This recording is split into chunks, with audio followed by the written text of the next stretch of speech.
Welcome to the CEO of Destiny podcast, where you will find the tools to fulfill the purpose of your generation and wildly succeed in the marketplace. And now your host, Andre J. Benjamin.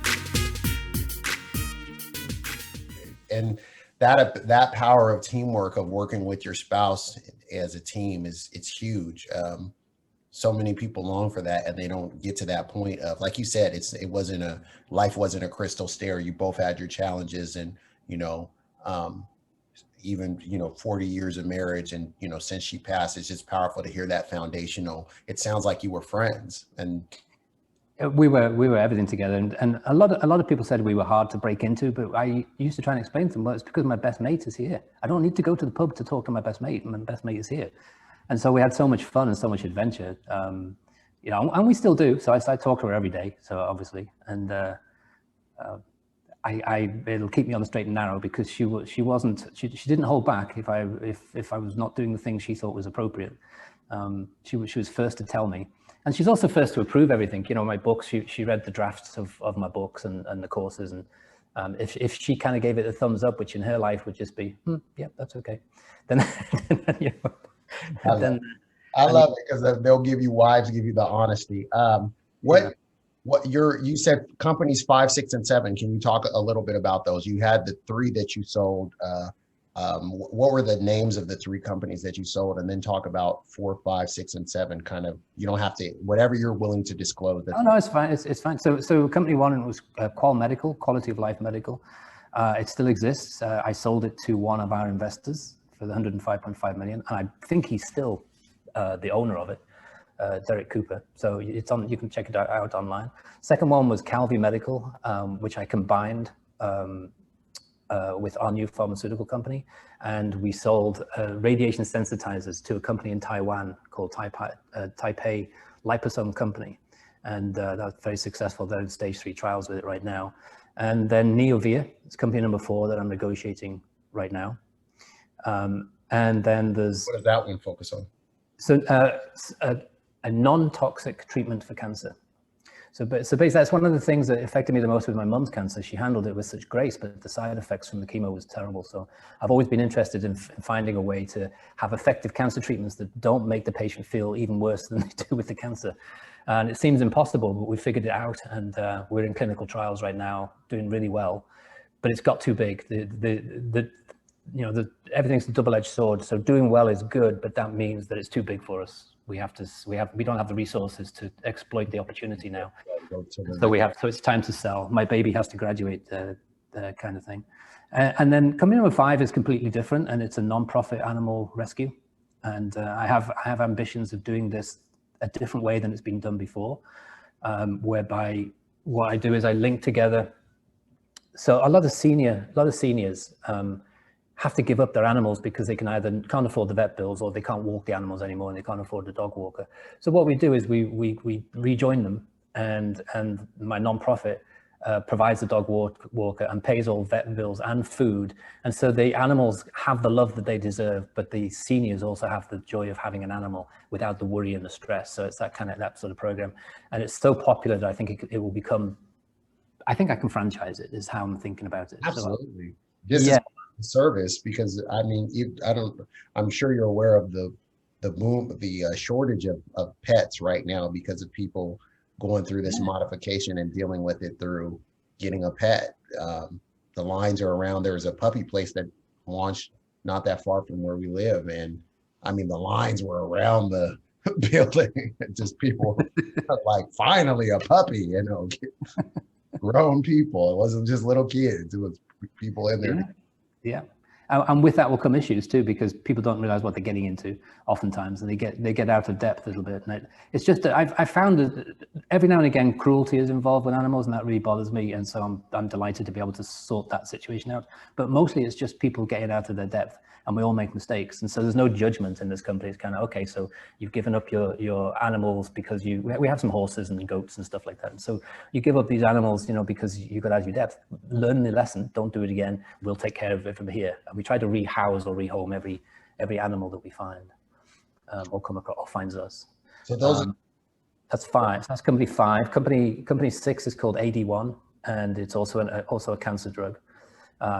It's a drug that's currently approved for arthritic gout that has tremendous anti-tumor properties, but it was incredibly toxic, so it's never been successful. We know how to take the toxicity out, so we're developing a drug. We're in preclinical right now, developing a drug for that, and that'll be a standalone. Well, it is a standalone company, but it'll be a one-off venture.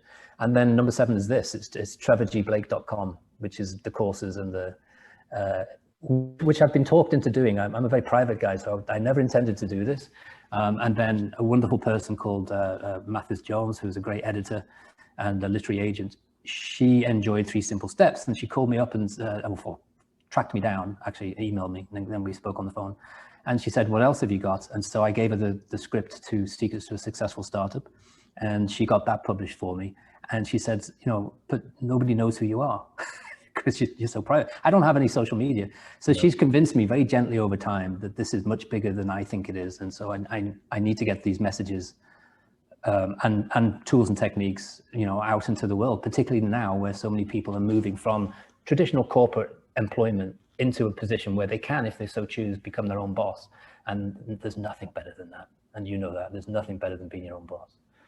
So that's we're profitable at the end of the first year. All of my proceeds go to cancer research and development, but the company itself is profitable at the end of the first year, and that's good. So, and you're focusing on 4 companies at the same time? Yeah, but you see, with the 5-hour workday they all have the same hub model. Absolutely. There's really not a lot for me to do, and I've learned over the years not to be a pain in everybody's derriere by calling them up and say, hey, what's going on? Give me an update. I've learned to sit back and trust these people, and if I know if there's an issue, they'll contact me. And at the end of the day, I play the role of the CEO. So when hard decisions have to be made, I'm happy to make them. But most of the time, other types of decisions I don't even get involved in, because these people know what they're doing, and I respect them. Now, a couple of fun questions. What was the I guess, how did you deal with being, it seems, the first person in your family to kind of break the generational poverty model, and what were some of the things you did when you got to having fun, like, oh, I want to go do this, or, things of that nature, something that because you even talked about going to I envisioned buying this bottle of wine. So you went and purchased that bottle of wine, which was fulfilling because you actually achieved the goal that you set out to do. And now you weren't encumbered by debt. But what were some other things that hit you when that happened, when you reached the level of financial independence? Well, throughout the journey and when good things happen, when you achieve certain milestones, I found that, when I was younger, I would have expected people to be on the sidelines applauding, saying, well done, Trevor, good for you, you make me proud. But actually the opposite tends to happen. I've found there's nobody applauding, and most people see it might be an English thing, I don't know, but most people are waiting for you to fail so that you can come back with the tail between your legs, and then they'll turn around and say, see, you should have gone to the chicken packing factory. We told you, Right. So I've not found anybody patting me on the back or anything, and that's good because it keeps your feet on the ground. My brother and sister have no idea what I do from a day-to-day basis. They're not interested, and I don't talk about it. So I'm still just Trevor, Trevor the businessman who can't hammer a nail straight into a piece of wood. That Trevor, and that's good. So I quite like that aspect of it. So it's very much it's a lonely road being an entrepreneur and being successful, and I don't have an issue with that, but people should be prepared for it. A lot of people start a company and they expect everybody to be encouraging them and pushing them along. And I find the opposite often happens. But when the good things happen, money is energy, and it's always good to share it in any way you can. So I try to do that, like with renting the house. Renting a house in Wimbledon is not a cheap thing for 3 weeks. It's, you're talking about probably $40,000, and having people come down and have a holiday for free. It's nice to be able to do those things. They feel really good. Every now and again, there's a material thing that is important. My wife's favorite car was an Aston Martin Vantage. Nice. So the day I was able to buy that, and I imagined for several years walking into the dealership and paying cash for it. And the day I sold my first company, the day after, I went to the bank. I was invited. Previously I'd go into the bank and have to line up. Now, oh, it's Trevor Blake. He's got money. So now I go into the top floor and I've got the suite to myself and all of these bankers around trying to get the money off me.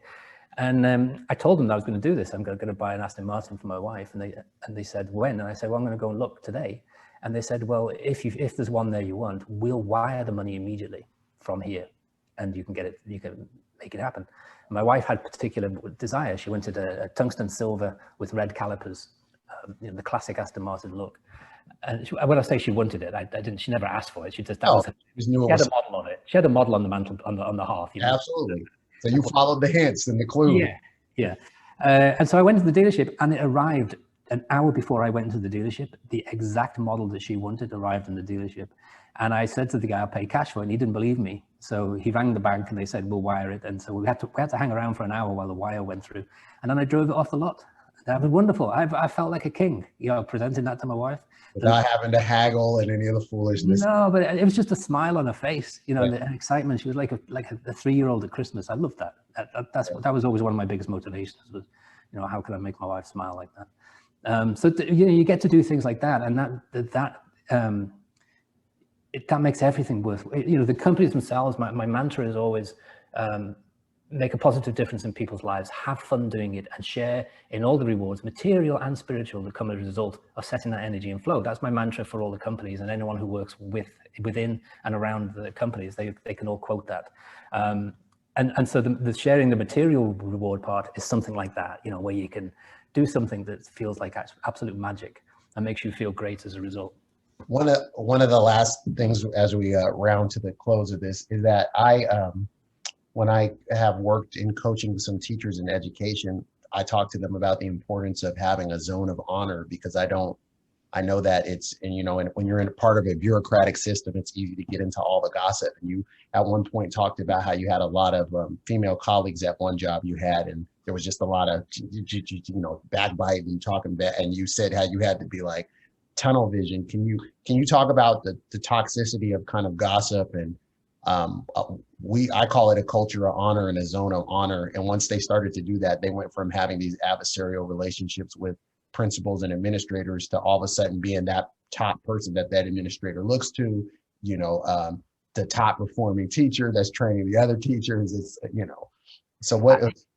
I think of gossip and complaining as toxic as smoking. And my response to it is pretty much the same. I get the hell out of there, because I don't want to be breathing in, carcinogens from someone smoking, and I don't want to be taking into my brain the results of other people's gossip and complaining.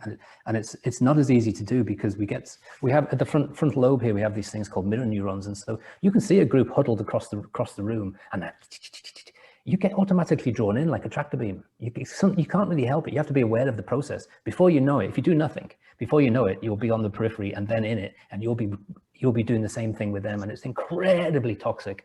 And it's you have to have the discipline to notice it, and then snap. Yeah, so you have to disconnect the mirror neuron, this kind of tractor beam thing that happens, and get the hell out of there. So that's my approach to it. I don't have any place for it. And if I ever had somebody working around one of my businesses that was a gossiper or a complainer, I'd give them one warning, and if they did it again, they would be out, because it's so contagious and toxic, and there's no room for it. And scientifically, I think in one of my books or the course that I show what happens scientifically with both complaining and gossiping, it's extremely damaging to our neural pathways.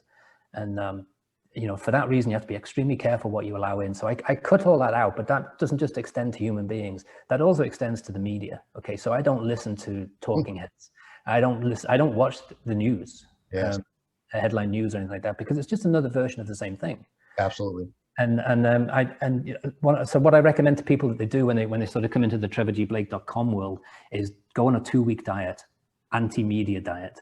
No newspaper, no news headlines, no news shows. The addiction that you have to switching on Fox or CNN or whatever, that has to stop. Don't do it.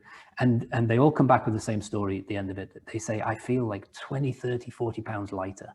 I feel like I'm taller. I feel like I can float. It's done.